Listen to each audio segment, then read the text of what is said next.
சிம்ம ராசி மக நட்சத்திரம் ஹஸ்பண்டு, சிம்ம ராசி மக நட்சத்திரம் ஒய்ஃபு. ஸோ 2 பேத்துக்கு ரிலேஷன்ஷிப் எப்படி இருக்குது, அப்புறம் கடன் எப்படி இருக்குது அப்படின்றத உங்களோட கேள்வி. இப்ப 2 பேருமே சிம்ம ராசி மக நட்சத்திரம் அப்படின்னு வரும்போது உங்களுக்கு ரிலேஷன்ஷிப்புக்கு எதுவும் பிரச்சனை இருக்கா அப்படின்ற ஒரு கேள்விக்கு கோச்சார ராசி பலன்கள் இன்னைக்கு டேட்டுக்கு ராகுக்கு எது பயிற்சி ஓடிக்கிட்டு இருக்குது அப்படின்றத நீங்க கேள்விப்பட்டிருப்பீங்க.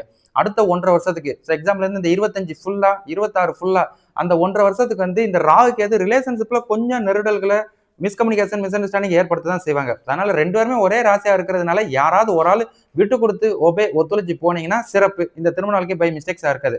ஆல்ரெடி நம்ம ஏற்கனவே சொன்ன மாதிரி தான் இந்த 2 பேரும் ஒரே ராசி நட்சத்திரம் அப்படின்னு வரும்போது இந்த ரஜ்ஜு பொருத்தம் இல்ல.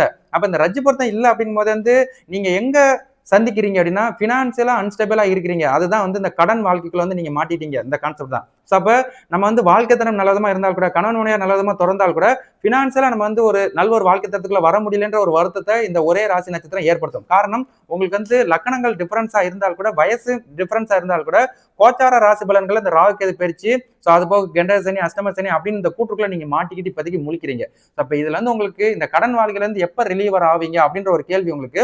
இப்ப ராசிக்கு 11ல குரு லாபாதிபதி ஸ்தானத்துல நின்று குரு உங்களோட பூர்வீக ஸ்தானத்தை அப்புறம் அடுத்த வருஷம் குரு பேச்சாய் ராசிக்கு 12ல மறைந்து உங்களோட சத்ரு ஸ்தானத்தையும் இந்த 2 வருஷம் இவர் பார்வை பலன்கள்ல பார்க்கும் பட்சத்தில் உங்களுக்கு அடுத்த 2 வருஷத்துல இப்ப எக்ஸாம்ல இந்த 25 எடுத்துக்கோங்க, 26 எடுத்துக்கோங்க.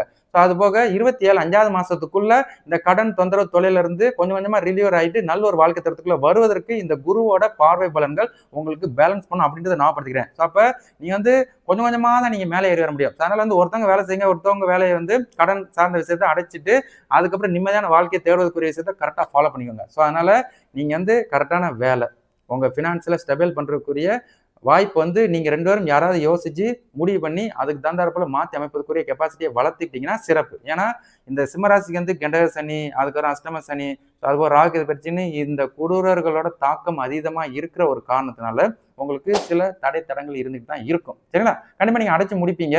உங்களுக்கு அடுத்த 2 வருஷம் வாய்ப்பு இருக்கு அப்படின்றத ஞாபகப்படுத்திக்கிறேன். சரிங்களா?